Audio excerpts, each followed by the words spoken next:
Menamatkan di mana di dalam qualifying 1 berusaha bekerja keras di dalam qualifying 2 daripada fast rider untuk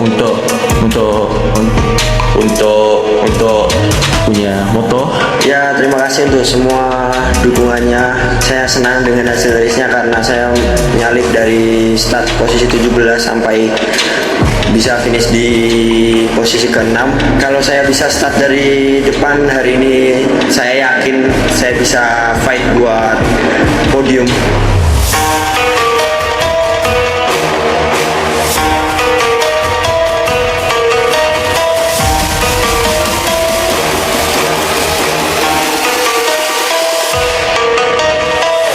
Di Grid Moto3 musim 2026 ini, tensi persaingan makin brutal. Ada dua nama dari Asia Tenggara yang selalu jadi bahan perdebatan sengit publik, Veda Ega Pratama dari Indonesia dan Hakim Danish dari Malaysia.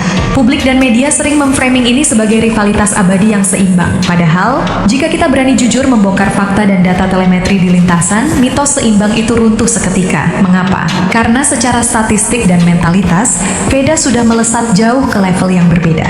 Di video ini, kita akan bedah tuntas fakta menohok mengapa sang bocah ajaib Indonesia unggul telak dan apa kelemahan fatal Hakim Danish yang membuatnya selalu tertinggal.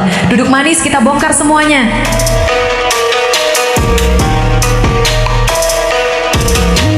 Perbedaan paling mendasar dari kedua pembalap ini bukan sekadar tarikan gas, melainkan apa yang ada di dalam kepala mereka. Veda Ega Pratama adalah definisi nyata dari pembalap yang disiplin dan dingin. Fokus utama Veda adalah dirinya sendiri, motornya, dan limit sirkuit. Dia tidak peduli siapa di sebelahnya. Di sisi lain, Hakim Danish punya masalah psikologis fatal. Hakim secara terang-terangan menganggap Veda sebagai rival utama yang harus dikalahkan. Akibatnya, Hakim balapan dengan ego. Saat terobsesi mengalahkan Veda, fokusnya buyar. Dia lupa memperbaiki catatannya sendiri karena matanya terus tertuju pada bayang-bayang Veda. Ini adalah racun yang sangat merusak dalam karier balap profesional.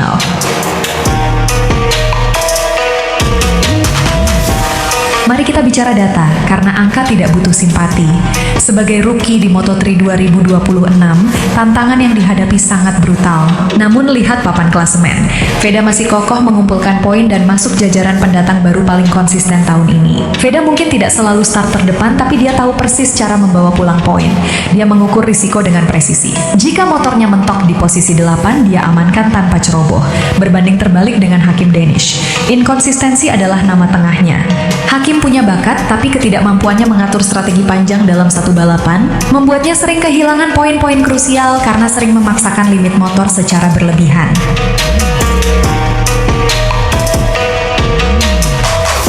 Kita sering disajikan ilusi manis di hari Sabtu.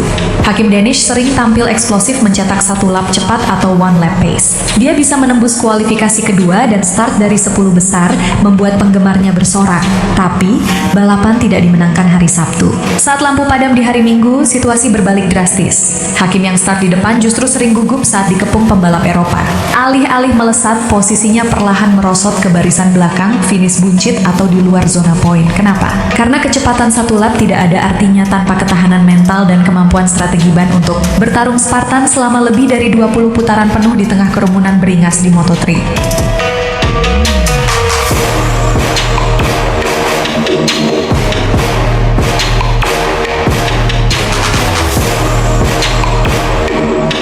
Untuk melihat bukti nyata dominasi Veda, kita harus membedah balapan epik di sirkuit Jerez baru-baru ini. Ini adalah seri yang menguliti perbedaan kelas keduanya. Akhir pekan itu sulit bagi Veda. Masalah setup membuatnya harus rela start dari posisi ke-17. Start dari posisi 17 di Moto3 sama saja masuk ke mesin penggiling daging. Jarak sangat rapat, risiko senggolan terjadi di setiap milimeter tikungan, dan tekanan aerodinamika rombongan sangat mencekik. Banyak pembalap muda yang mentalnya hancur jika harus start dari sana. Namun, apakah Veda panik dan menyerah? Sama sekali tidak. Dia mengubah tekanan mematikan itu menjadi bahan bakar motivasinya yang paling buas untuk merobek lintasan. Ya, terima kasih untuk semua dukungannya. Saya senang dengan hasil race-nya karena saya menyalip dari start posisi 17 sampai bisa finish di posisi ke-6. Kalau saya bisa start dari depan hari ini, saya yakin saya bisa fight buat podium. Begitu balapan Jerez dimulai, Veda menyajikan masterclass yang bikin komentator dunia berteriak histeris. Veda membalap dengan sangat agresif namun bersih. Dia melakukan late braking ekstrem di tikungan krusial tanpa menyapu pembalap lain. Insting bertarungnya menyala sempurna. Dari posisi 17, Veda membelah kerumunan layaknya pisau tajam menembus mentega. Dia melewati rombongan besar dengan perhitungan matematis yang dingin. Mengangkat 11 posisi di sirkuit teknis sesulit Jerez adalah bukti valid bahwa Veda memiliki racecraft setara dengan calon juara dunia.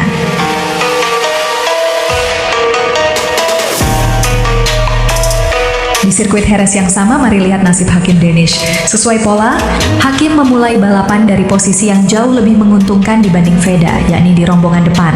Namun saat tekanan sesungguhnya dimulai, kelemahan mental Hakim kembali terekspos.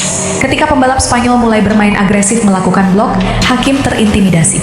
Ruang balapnya tertutup, ritmenya kacau, dan bannya hancur lebih cepat. Alih-alih mempertahankan posisi 10 besarnya untuk meraih poin, Hakim perlahan mundur teratur. Dari harapan masuk 5 besar, ia justru terpuruk dan finish jauh di barisan belakang nyaris tanpa daya perlawanan. Sebuah ironi yang sangat menyakitkan bagi pendukungnya di Jerez. Keunggulan mutlak lainnya dari Veda adalah adaptasi instan.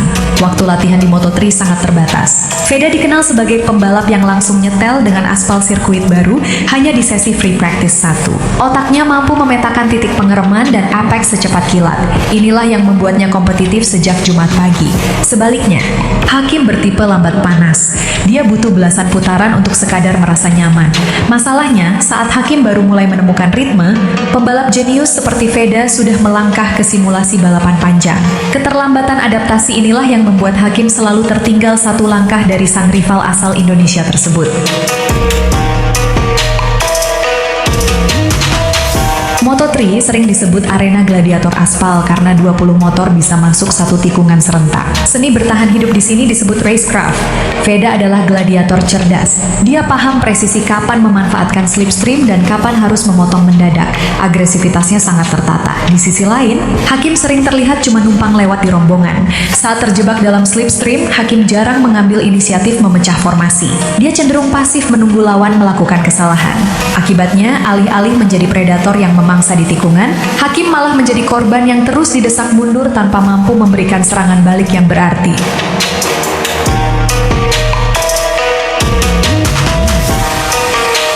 Membedah teknis gaya balap, ada jurang pemisah. Veda mengandalkan teknik late braking gila. Dia mengerem lebih lambat dari siapapun, memaksa masuk ke sisi dalam, dan merusak ritme lawan di depannya. Ini butuh nyali besar dan feeling rem absolut. Sementara Hakim Danish lebih menyukai smooth cornering, menjaga kecepatan di tengah tikungan. Gaya halus ini sempurna kalau dia balapan sendirian di posisi terdepan. Tapi di kerasnya rombongan Moto3, pembalap agresif seperti Veda akan dengan mudah menusuk dan merampas jalurnya. Hakim sering mundur karena tak berani berduel sengit adu rem di batas traksi motor.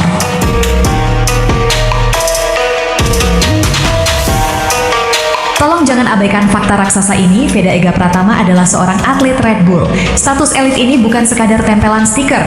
Berada di radar Red Bull berarti Veda diakui dunia memiliki DNA juara. Veda mendapat akses fasilitas fisik, psikologi, dan nutrisi standar MotoGP. Ekosistem ini merembukan ego dan membangun mental baja. Hakim Danish, meski didukung negaranya, tak punya privilege akademi sekelas ini. Veda dididik bukan untuk memikirkan gengsi regional, melainkan diajarkan membantai juara-juara Eropa. Standar ambisi Veda menembus langit di kelas Moto3, sementara fokus sang rival masih terjebak di tanah.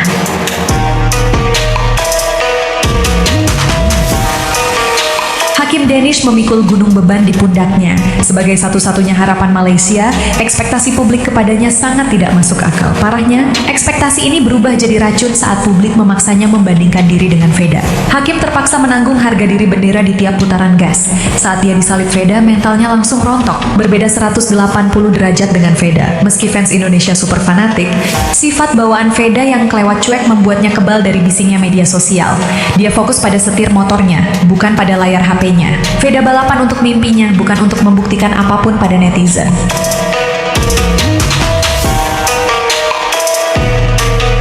tarik mundur ke belakang, rivalitas ini sebenarnya tak pernah seimbang sejak di IATC. Veda adalah alien yang memegang rekor juara dengan rentetan kemenangan tak wajar. Hakim selalu melihat plat nomor Veda di masa pertumbuhannya. Secara psikologis, ini menanamkan mental block di otak Hakim. Tiap kali melihat warna helm Veda mendekat, muncul kepanikan kecil yang menghancurkan ritmenya. Veda adalah monster masa lalu yang belum sanggup ia taklukkan. Bagi Veda, Hakim hanya satu dari puluhan pembalap yang pernah ia pecundangi. Perbedaan memori sejarah ini membuat Veda selalu menari lepas di atas lintasan tanpa beban sedikit pun.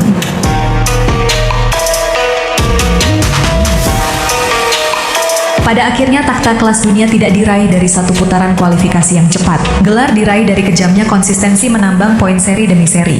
Veda sedang membangun beton fondasi itu. Agresivitas liarnya kini dilengkapi otak profesor. Jika situasi tak memungkinkan, dia tahan ego dan ambil poin yang ada tanpa menjatuhkan diri.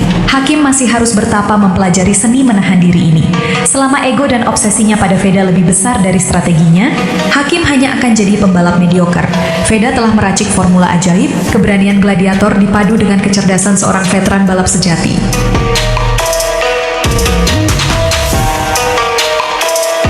Fakta, data, dan logika telah berbicara sangat lantang. Veda Ega Pratama unggul telak. Dia tidak hanya menang di atas kertas, tapi menghancurkan rivalnya melalui mentalitas petarung yang utuh. Veda sedang membuka karpet merahnya sendiri menuju Moto2 dan takdirnya di MotoGP.